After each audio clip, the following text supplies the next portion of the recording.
Hi everyone, I'm Airier, and today we're going to be looking at 3 more Puffin forest shorts. The first one is, and this moderately terrifies me, Bears of Sand. Yeah. Apparently that's a monster in D&D. Bears of Sand. Not sand bears, bears of sand. Because God knows, you know what we need? A more terrifying bear. Then is my failed game attempt, which I'm guessing this is him DMing a game and creating it together, and it just goes off the rails. I know, shocking. A D&D game that doesn't work out, unless it's a game where just no one shut up, in which case, that really sucks. And finally, Terrors of the Deep, which he says is a module spoiler. Ooh, my favorite kind. Yeah, I like seeing all the stories of the different games he's gone through, because this is just, I'm amused. It's amusing. That's why I like these videos. Also because they're so freaking tempting to get into D&D. But I already have so many other hobbies. Granted, this one's cheaper than $40K. I mean, that's not saying much, because then you buy the book and then you just have to get paper to write things on, and you should be set. Unless you get the models, which would be fun too, but details. So we're just going to jump right in and just see how this goes, because sand bears. I'm sure nothing terrifying and bear-related will happen at all. Because they're sand bears. Completely different brand of terror. Yay. You guys know the deal. Link below, original video. Make sure to hit up. Let's get started. Let's be perfectly honest. When you looked under your bed for the first time to see if there wasn't a monster down there, you were a little disappointed when you didn't find one there. Monsters are pretty cool, and usually the crux of an entire adventure. Whoa. I know that if I was in a fantasy world, and I was just a farmer, and people were running around yelling, "Oh my god, everyone run away, there's a monster!" Oh no, there's a monster attacking the city, and I'm not there watching it? Oh god. That is so disturbing. When I got caught up in some Accurate. fantastical adventure, they'd be all like, "Oh no, how could this happen to us?" What are you talking about? It all seems pretty straightforward to me. An evil sorcerer has ripped a hole in our dimension, sucked us out into the outer realms, and now we're being chased by a Tiberax, which is an amalgam of humanity's dark emotions and hatred of reality. Is that This real? is a very not complicated situation we happen to be in right now. Sometimes people wonder if ask this me one how I was deal older with large animations. groups of players. Well, the answer's simple. You don't have to deal with them if you kill off 2 of the characters before they roll initiative. One What? of them's always the thief. The player who doesn't follow the 3 simple rules of being a thief. How to be a Number thief. 1, don't Be get a caught. dick. Number 2, Be a dick. don't get caught. Number 3, Be a dick. don't get caught. Like I said, be a I dick. also like to monkey with It's the the monster stats same. as well. Why would a creature do 13 damage? 13's just a number, you know? You know what else Bigger is a number. number? 58. It does 58 damage now. Just remember, as long as you replace a number with another number, it's still balanced. That's how math works, I think. In one of my games, I mean, I'm an English GMing. major. I could probably This make might that sound argument. surprising, but I Unironically. actually won a game of D&D a while back. You can win those? The players were breaking into a vault. They knew from the rumors that there was a beholder down there, which was a tough fight. And the Oh, party was beholder, that's the underleveled word I for was this forgetting. encounter. A beholder, I've been if you waiting don't to know, find is a that for a floating while. head with these eye stalks. Each one can fire an attack of some kind, and they're a pretty cool monster to fight because of their range of attacks. Beholders also have a large front eye, which can prevent any spells and magic items from working wherever they're looking. Damn. As soon as they entered, 3 of the players, with no saving throw, got pulled upward and stuck to a metallic orb and trapped there. Fwump. The floor was smooth, so the players couldn't move around easily. Oh god. Don't worry, we've been in worse scrapes before. Out from nowhere, several rays shot toward them, and the players could hear a deep snickering echoing through the room is the beholder's laughter from seemingly Oh nowhere. god, of course it's The laughing at players them. realize that there has been a wish spell on the beholder, rendering it permanently invisible. What? Ooh. Nope, never mind. I take that back. This is much worse. At the start of the fight, 2 of the players immediately go down. One gets hit with the Dead. death ray and the other gets hit with a petrification ray. In one round, the Stoned. player's mood went from, "Yeah, we got this," to, We gotta dead." run, and we book it. In the second round, the group managed to escape from the orb and peeled out of there. Ah, yeah, guess my invisible beholder strategy worked like a champ. We are the champions. Oh, he did that on my purpose? friend. I thought one of them That just fight screwed up a was wish. Broken. Wow, guess someone's a sore loser. This fight is going to make a great animated story. Because it's complete garbage? No. Yes. Because he's invisible, and I don't have to animate anything. Oh my god, you guys, look, he's so cool. That is Look at him, actually he's valid doing all these request. attacks and stuff It's kind of like why around the animators room. like using So, oh my people with God, helmets. I'm You don't have to draw animating lip with all flaps. these cool things. You guys, you can see them, right? You can't? Oh, I guess your eyes are bad. In another encounter, one of my friends hated spiders. Hi, Spencer. So we set up Really? a They're very actually calling him out by special name. dungeon for him, where the villain had made all these mutant animal hybrids, like spider wolves. What? Wolves with spider legs. Spider dogs. Dog spiders. Spider birds. Spider crocodiles. Spider pig? I was trying to get a sense of the thing going on here. Oh And my of god, course, this guy is a the spider horrible, spider. horrible person as a spider whose GM. legs I love end it. in other smaller spiders. Spider walking on Instead of shooting spiders. out webs, it shoots out spider swarms that are holding onto each other like a net. Then we go over to another campaign when I was running a Final Fantasy game. The group was out in the middle of the desert and we're getting accosted Spiders by a shoot group of spider guardsmen. swarms. That is actually What terrifying. are you doing out here? We're hunting, Kupo. Hunting? What are you hunting? But we're hunting bears. Kupo. Bears, Bears. really in the desert? Yes! Sand bears! Oh, he's just He BSing, used isn't mind he? control magic to force the guardsmen to believe that sand bears were real and crazy dangerous. And that they had these I think they're bears that live in the half-scorpion, desert, of half-bears course. bodies with these pincers and a poisonous tail with some lightning fast reflex to rip you to pieces faster than I you wish blink. this was real. Whoa, Instead of we just have to get animated. out of here. You guys be careful. One of the more naive characters who didn't know they were lying also believed this story about sand bears. Ah! Later on in the mission, I they were completely going wouldn't through believe that's miasma real. that was manifesting their darkest, deepest fears. What? And out from the far corner, they saw a creature roaming from the shadows. They actually made a emerged sand bear. Sand bear! The What? players tried to fight, but it was too fast. What's too with the koala? overpowering. With lightning fast reflexes, it cleanly dodged their attacks. They used magic to make it stab itself, but its poison only makes it stronger. One What? of the other players was caught in its claws, but the others took off. We need to save him. Kupo. There is no saving him! And they just decided it was better to leave one and save the rest. Some enemies are just too powerful for our You're heroes. an evil GM. Alright, so if that last video is any indication, not only does Ben play a lot of characters who make things worse, but he is an absolutely evil GM. An invisible beholder? Oh my god, I did it. There's only one way to deal with that. AoE attacks. The problem with that is AoE attacks. In a confined space. With party members. Yeah. I mean, if you're evil, it's fine. If you're not, there might be some moral implications.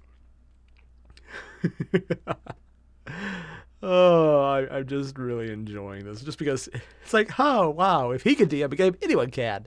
And be less evil. I mean, maybe not better, but they'd be less evil. And if this game is what I think it is about his event trying to do with the GM-ing thing, I get English.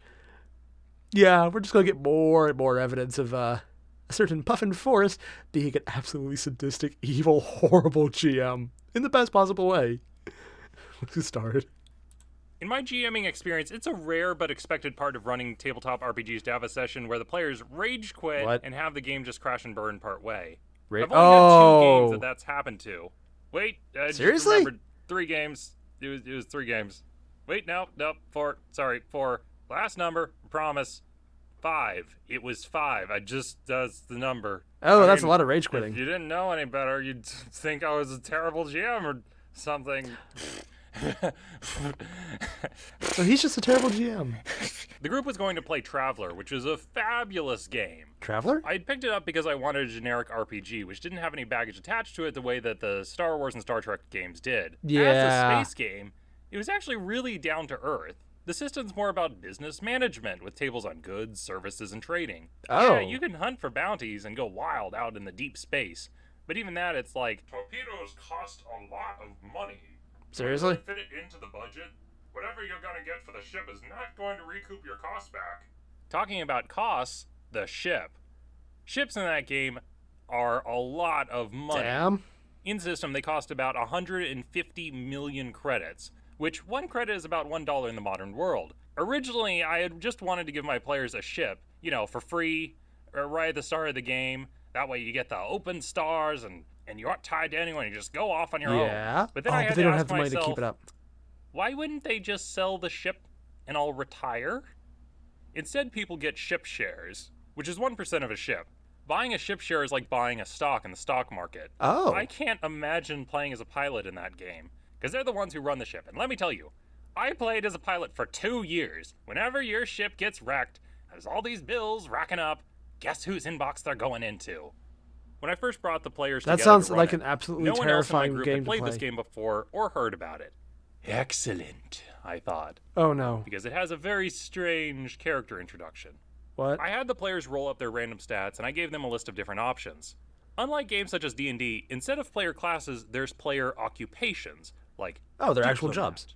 entertainer, scholar, space miner, farmer, and so on. A space All farmer. pretty mundane jobs. They each selected one that, That would they actually liked. just be Star I want Wars. to be an engineer. I want to be a scientist. I want to be a noble. Those all sound great. I'm rooting for you guys. I really hope your characters work out that way. What? What do you mean, work out that way? You think you could just pick the occupation you want to be? That's Yes. cute. That's not how life works. The game What? uses a life path system to create characters. Characters start out when they're teenagers and goes around in different phases. Each phase is 4 years of a character's life, where they potentially Oh. get different skills. That's actually a and very in-depth way to rewards. create a But character. the older they get, the lower their physical stats decline. Oh. Ooh. However, you don't just pick one and get the thing you want. What do you think this is? A game? It's life. That's not how life works. You roll to qualify for what you want and roll again to muster through it. A business one would require a social roll, a job as a professor would require a test of intellect. Oh and then god, once so you're in even that just field, creating the you roll to see if characters. you have Oh mishaps god, or it's like a game problems just to which can create a set you character. back. So Oh, it's a character if creation you roll game. high, you get rewarded, and if you roll low, you get a Die. setback or die. That's Yep. a thing which can happen. So I wish them all This luck. game seems like a Players rage leapt quit worthy off event in its own diving board right. into life, and the game just immediately punched 2 players right in the gut. Just a straight, not holding back gut punch. The noble got his family killed off and had to flee from his home world. And now he's Damn. working in the military under a fake name. The scholar got caught stealing someone Oh else's God, fortune he's and was kicked out Char. from his university. Okay, that was phase 1. How you guys doing? Terrible. I mean, Okay, the keep noble's rolling. basically Let's Char, see what so happens. pretty good start The actually. guy in the military gets deaf in one ear due to a cannon going off next to his head, Yeah. and then captured by pirates before escaping. And the other guy is out doing some independent research, and his ship breaks down and gets stranded on an alien planet for several years. Now the other player, he got everything he wanted. Oh, God, his really? luck was just on fire that know what? day. He went to the I feel best sorry for the guy who got it school, all right, because he's started now up a being planned to business, shank. He got money, he got Planned ship to shank shares, him he hard. got recognition, and just had a great life, and everything was just great. And when the characters met up, there was an obvious disparity between the two groups. So after that was all done, I was like, okay, you guys ready to start the game now? But I could tell the players were not horrendously happy with the characters that came out of it. I mean, the PCs were kind of a wreck by the end of it. I suggested Yeah. maybe trying to do something else for their characters, but they were kind of done at that point.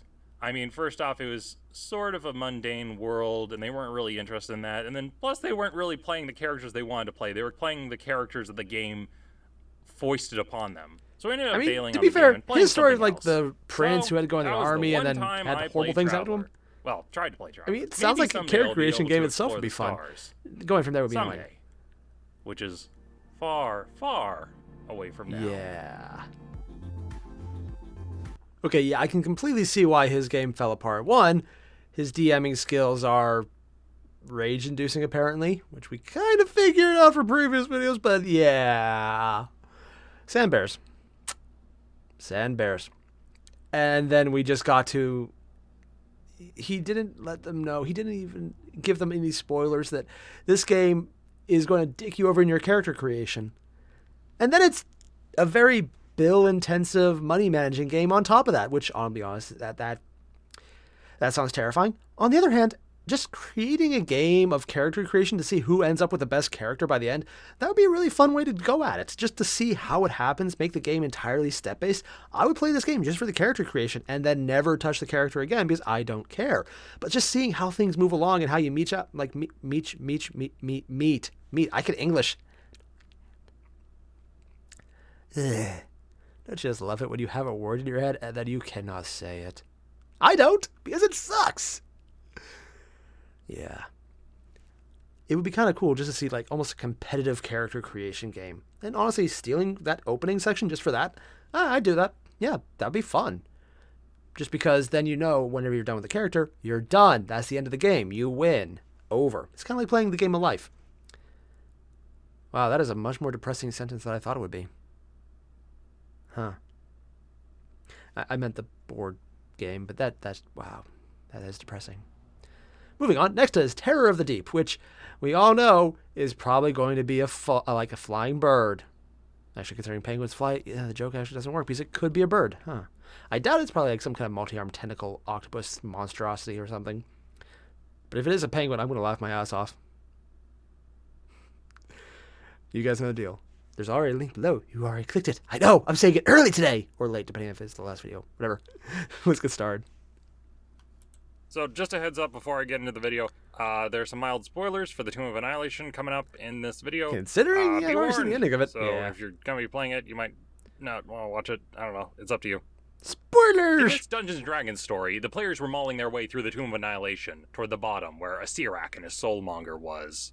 The place was a mega dungeon, and we were going through it at a rate of 3 sessions per floor. So we hit the 13th week and they just made it to the 5th floor. Normally with most modules, 3 sessions a well-written floor? ones at least, I can kind of flip through them a little bit ahead of time and then just sort of wing it as we're going along with the session. I think it's unrealistic to Previous expect comments people about to him being a terrible memorize D&D all the mod. information recited perfectly Or from DM. memory like it's an open book test.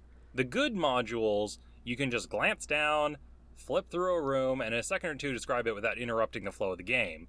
That being said, there's no way I could do that for level 5 of the Tomb of Annihilation. Not because it was badly written. Because it's highly detail No, it was intensive? well made. It's just because level 5 was probably the most complex puzzle I've ever had to run. What? In the puzzle, it involves Oh, these it's a puzzle rooms. stage. They're in the shape of pentagons, and they're attached to each other and affixed to gears. And when one of the rooms rotates, the other one rotates as well, opening up and closing certain paths. The only way I could wrap my head around how it why worked would was you to do print that? out tiled pentagons and just lay them out there on the sheet just to simulate the That's puzzle. the only way you could do it, yeah, Now, because I know keeping this that sounds straight in your head surprising, would be but almost I actually impossible. went into the session not knowing how to solve it.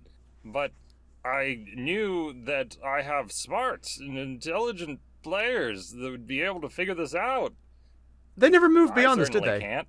Getting to that level, the group had traveled down a long spiral staircase to a cave that burrowed even deeper under the ground, like a grave. As one of the characters made his way to the landing, I had him roll a die. Inside of his head, he heard a voice say, Interesting. It's been a long, I like the voice effect. long while. and then it goes silent. And he has this feeling like there's something down here, something dark, that's watching him.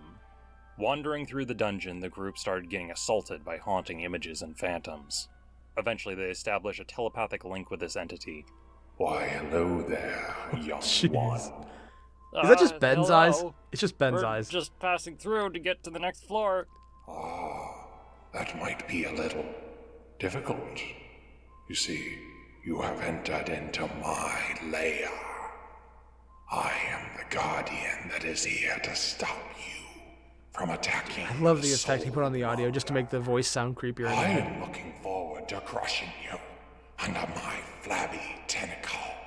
For you What? see, one day, myself Flabby and tentacle? my kind will rise up and defeat even the gods. But until all Wait, did you say even the pieces goblins are or the in gods? place, we wait in darkness. Over time, they discover that they are dealing with an Aboleth. An Aboleth is a very, very ancient evil from a time the world forgot. A powerful monster, and one of my favorite villains in D&D. These creatures existed before the arrival of the gods in the primordial earth, Ooh. and were worshipped by mortals. They enslaved the races of olds until the gods arrived and drove them away into the dark, dark depths of the oceans and caves beneath the earth. Each Aboleth has the memories of its ancestors that came before it, and whenever they eat someone, they absorb their memories as well. Oh. So it is a hyper-intelligent creature with the collective minds of thousands of people. In an Aboleth's lair, they can scry through any water within a mile and manifest phantom illusions to attack the players. They can also read their subjects' minds, find out what they want, and taunt them with giving it, which is how they made that is an worshippers evil on the villain. I surface love of it. old. In addition, I see they're why he nearly likes it. impossible to kill, because when they die, they travel to the elemental plane of water, where a new body reforms. Also, if players encounter its viscous ooze, they run the risk of being charmed and become enslaved by it. After all the encounters, the group decided that they had to take this Aboleth down once and for all. They traveled out to the underground lake where it dwelt. They cast their buff spells and prepared what they needed. How the hell were they even able to deal with this? And for no reason in particular, I had one of the players make a roll, looked at it, and said under my breath, "Oh my god, they're gonna be so pissed off." What? Oh, nothing. I like it already! Fine. Everything's fine. So the players take the boats out onto the black water. Stretching out in all directions, below and above and beyond, is the darkness. As they travel out, there is something, a colossal creature that moves under the surface, buffeting the boats backwards and Throw a forwards depth charge! lake. Rising out from the depths, this massive figure, its tentacle raises up and it starts waving to you guys. Hi guys, how's it going? What? Yeah, I don't really get a lot of new friends down here. What? How's your day going? What? Pretty good. Pretty good. No complaints. We're looking for, an Aboleth right now. Oh, you were looking for me? Well, how convenient that I'm, me. Here. Yeah, we came down because we heard there was a monster down here that we had to fight. Oh no, a monster? That's What? terrible. By the way, are there, another Aboleth down here, by any chance? Nope, that's just me. By myself. All alone. With no one here. They call me Whimsy. Insight check, several of them shout, and the players roll insight. When they do that, I pick the book up, and I start reading it to them. The Aboleth that guards level 5 of the dungeon is not actually quite right up in the head, and has a split personality. One personality is aggressive and combative. The other personality is that of a small, curious child. Every time they interacted with the Aboleth, I had them roll chance, and it was a 50-50 shot if they were going to get nice Aboleth or murder Aboleth. I think they prefer the murder. I was building up this big fight for the Aboleth, going like, "Rah, I will crush you." And whenever they talked to it through telepathy, I had them roll. They got the evil one, but no. In other words, they just lucked out for evil the entire time. I know what I said. Unlucky, and rolled the other personality. You're coming When out they here to finally fight meet a him, scary he's nice. monster? Wow, you guys are really cool. So, is there anything else in the waters we need to be careful about? Well, I mean, I've heard people talking about how they sometimes see something in these waters that's really big, with sharp teeth and tentacles. That sounds really, really scary. Is he Who just thought describing this himself? up? Yep, he's just talking about rumors he's heard of himself. Hey, Whimsy, do you think you could help us out with this gear puzzle over here? Well, sure, yeah, I just love helping people out. Also, here's some treasure I found in the bottom. Hope it helps. Okay, thanks, Whimsy. Do you think we should fight it? No, we're not, no. Well, he might try and kill us later. Bish, bish, bish, bish, bish, bish. Boosh, boosh, bish, bish, boosh, What bish, the boosh. hell? No, he's precious. I'll let the players know. You know, honestly, I thought you guys just might encounter the evil one the entire time and not even know about his other personality. Yeah. They told me, you know, that could have gone over so much worse if we had had the reverse and met the nice Aboleth the whole time. And then That would at have the been last minute hilariously switched over to murder fun. Aboleth. Wow, I'm having so much fun talking with you guys. You should come out on the lake. We could have a lot of fun. Oh no. So, did we get any experience points for defeating the Aboleth? I don't really know about that. You gave him Technically, treasure. You guys didn't really defeat it. If anything, Whimsy successfully charmed everyone in the party. So, I think he should get the experience points for defeating you guys. Oh, well, look at that. He leveled up. That's nice. But the players ultimately decided not to fight him, Yeah. leaving him alone on level 5 of the tomb. So there he is, waiting in the darkness for his next victim. The Our friends. friend! Oh god, he even did it. I get it, I really do. They're building up the Aboleth, this terrifying monster of intellect and evil and horrible, terrible power and might and knowledge, and then Whimsy! It's like, it's cute and fluffy and kid-friendly, and he did a good job. Puffin Forest did a good job at subverting expectation. But just, did he have to subvert it like that? I mean, dear God, it went from horrible monster that's being built up, how it's going to fight, and then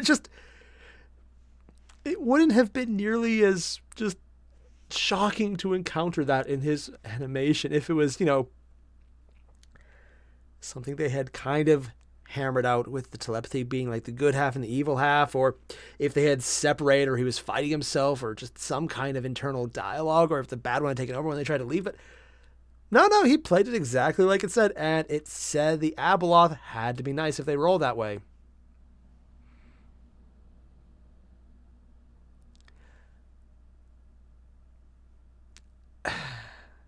What the hell?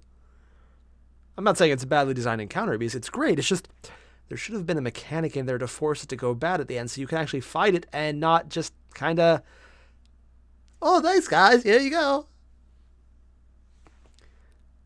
That's more of a critique on the D&D system, just from a narrative standpoint. His ability to tell it, though, is like, yeah, he built it up exactly like he thought it would go, exactly like the characters thought it would go. Like the dawning horror, realizing there's something really big coming. It's creepy, it has all the knowledge about you, and it's whimsy. The only thing better is if whimsy now starts following them because he successfully charmed them. I want that to be a thing.